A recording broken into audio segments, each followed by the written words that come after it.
নমস্কাৰ বন্ধুসকল। আজি নৱেম্বৰৰ প্ৰথমটো ৰবিবাৰ। অকণমান সময় পাইছোঁ আৰু কথা পাতিবলৈ এটা বিষয়ও পাইছোঁ। আজি দুদিনমান আগতে দিল্লীত চৰকাৰে হেল্থ ইমাৰ্জেঞ্চি চিটুৱেশ্যন এটা ঘোষণা কৰিছে, স্বাস্থ্যজনিত জৰুৰীকালীন অৱস্থা।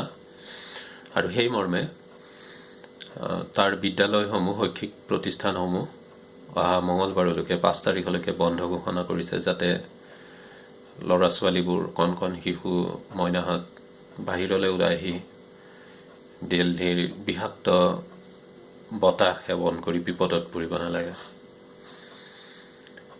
লগতে তাৰ সকলো ধৰণৰ নিৰ্মাণ কাৰ্য, কনষ্ট্ৰাকশ্যন ৱৰ্কছ বন্ধ কৰি দিছে 5 তাৰিখলৈকে।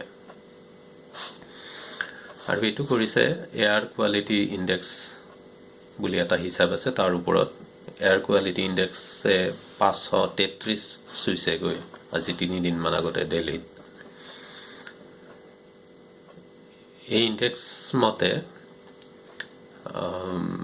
এয়াৰ কোৱালিটি ইণ্ডেক্স 50 বা তাতকৈ কম থাকিলে সেই বতাহখিনি আমাৰ বাবে, জীৱ জগতৰ বাবে, লগতে মানুহৰ বাবে ব্যৱহাৰ উপযোগী আৰু বিশেষ অনিষ্ট কৰাবিধৰ নোহোৱাকৈ থাকে, নিৰাপদ হৈ থাকে। 50তকৈ ওপৰত হ'লে AQI বিভিন্ন ধৰণৰ অসুবিধাৰ সৃষ্টি কৰাৰ সম্ভাৱনা থাকে, আশংকা থাকে। আৰু সেয়া যিমানে বেছি হ'ব AQI, সিমানে সেই বতাহখিনি আমাৰ বাবে হানিকাৰক হৈ পৰে। আমাৰ গুৱাহাটীও এই ক্ষেত্ৰত পিছপৰা নহয়। অসম, গুৱাহাটী উত্তৰ পূৰ্বাঞ্চলৰ আটাইতকৈ প্ৰদূষিত চহৰ। বিগত কেইটামান বছৰ গুৱাহাটীৰ AQI ধাৰাবাহিকভাৱে 50 অৰ্থাৎ নিৰাপদ সীমাতকৈ ওপৰত আছে। AQI ছিষ্টেমটো আমাৰ ইয়াত নতুনকৈ ডেভেলপ হৈছে। ইয়াত 8টা পেৰামিটাৰ্ছ আছে আৰু এই ছিষ্টেমটো কানপুৰ, IIT কানপুৰত ডেভেলপ কৰা হৈছিল। আৰু 2014 চনৰ পৰা স্বচ্ছ ভাৰত অভিযানৰ এক অংশ হিচাপে AQI ব্যৱহাৰ কৰি অহা হৈছে। আৰু ভাৰতৰ 240খন চহৰত ধাৰাবাহিকভাৱে এই AQI মনিটৰিং কৰি থকা হৈছে। ইয়ে বহুদিনৰ পৰা আমাৰ বহুজনকে খুদুৱনি দি থকা এটা চিন্তাই চহৰবোৰ বাসোপযোগী নহয় নেকি, তাৰ উত্তৰটো বোধগম্যভাৱে, বিজ্ঞানসন্মতভাৱে দিবলৈ সক্ষম কৰাইছে AQI ছিষ্টেমটোৱে। চহৰ অঞ্চললৈ এটা সময়ত গ্ৰাম্যাঞ্চলৰ পৰা মানুহৰ সোঁত বৈছিল।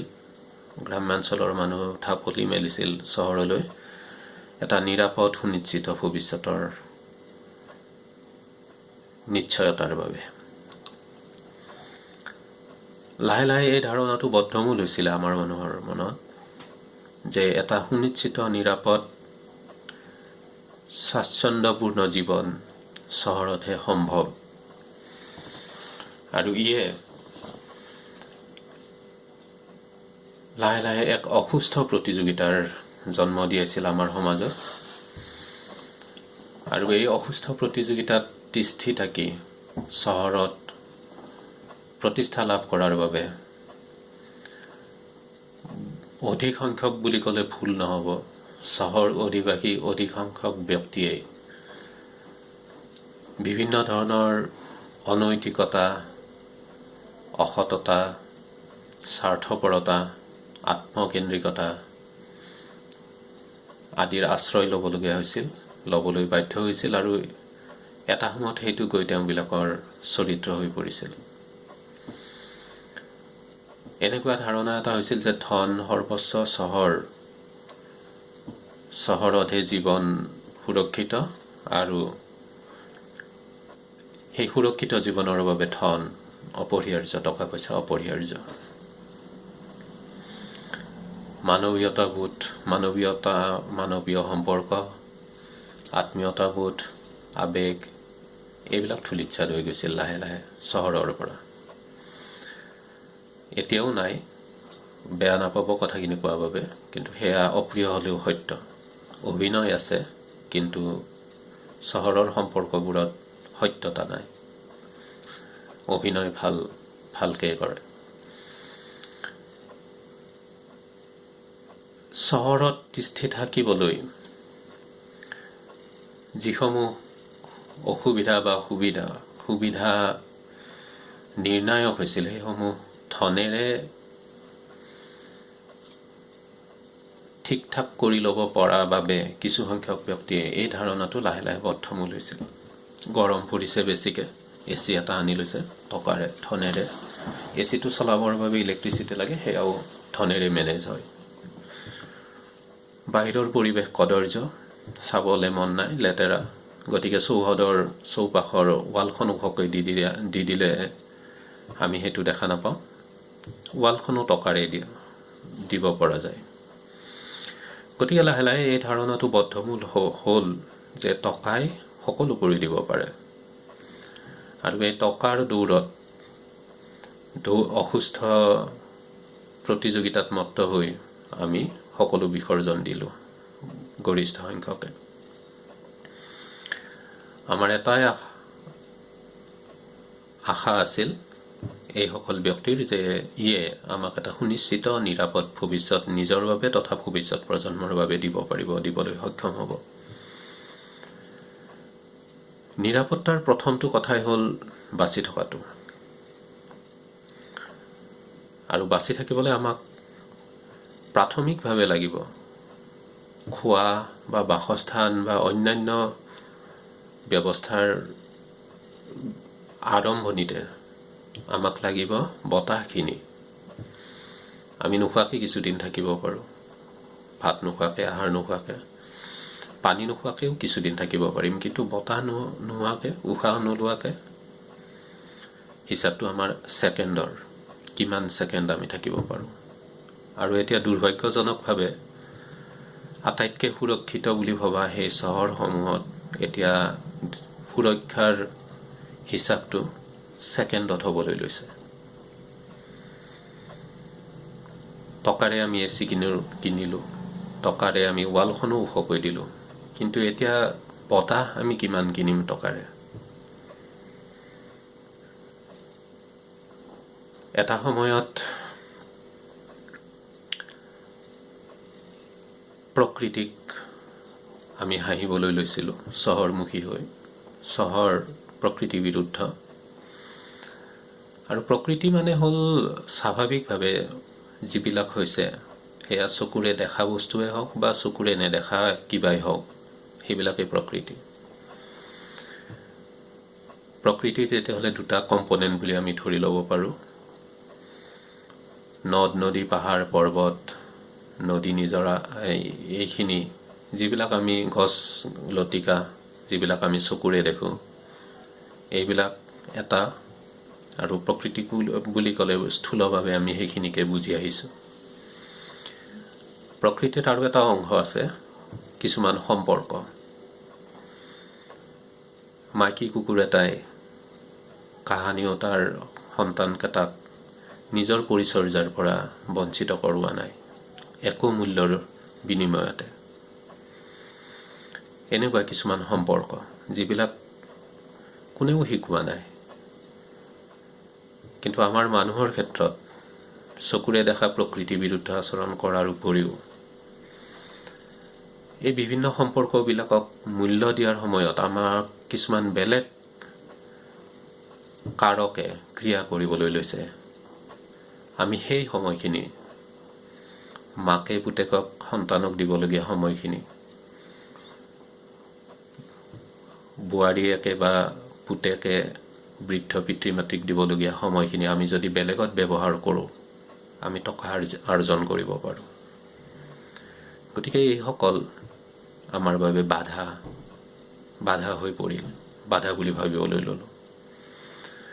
এই দুই ধৰণে আমি প্ৰকৃতিক ওলাই কৰিবলৈ ল'লোঁ, নিজকে আমি বুদ্ধিয়ক বুলি ভাবিবলৈ ল'লোঁ, আৰু তাৰ ফলত এতিয়া আমাৰ নিৰাপত্তা ছেকেণ্ডত হিচাপ কৰিবলগীয়া পৰ্যায় এটালৈ হৈছে।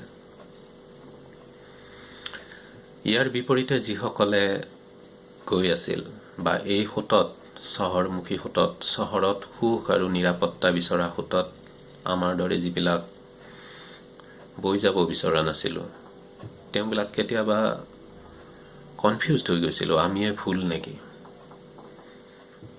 চহৰমুখী মানসিকতা এটা নলৈ আমি সঁচাকৈ ভুল কৰি আছোঁ নেকি ব্যক্তিগতভাৱে ময়ো তেনেকুৱা পৰিৱেশৰ মুখামুখি নোহোৱা নহয় মোৰ পৰিয়ালৰ সদস্যসকলে হওক বন্ধু বান্ধৱে হওক ৱেল উইচাৰ্ছসকলে হওক আচৰিত হয় গুৱাহাটীত বা তেনেকুৱা চহৰত মোৰ আৱাস নাই এতিয়াও নাই মই আগ্ৰহীও নাছিলোঁ লাহে লাহে অৱশ্যে কনফিউজড হ'বলৈ লৈছিলোঁ আৰু ক'লোৱে মানে ভাবিবলৈ লৈছিলোঁ যে আমি ভুল কৰি আছোঁ নেকি কিন্তু শেহতীয়াভাৱে দিল্লীত যিটো হেল্থ ইমাৰ্জেঞ্চি চিটুৱেশ্যন চৰকাৰে ঘোষণা কৰিলে ইয়ে কিন্তু আমাৰ মনোবলটো আমাৰ নিচিনা মানুহবোৰৰ মনোবলটো পুনৰ প্ৰতিষ্ঠা কৰিছে সেইবাবে এই ভিডিঅ'টো লৈ আজি আকৌ আহিছোঁ ছ'চিয়েল মিডিয়ালৈ এই কথাখিনি মনৰ কথাখিনি আটাইকে কওঁ বুলি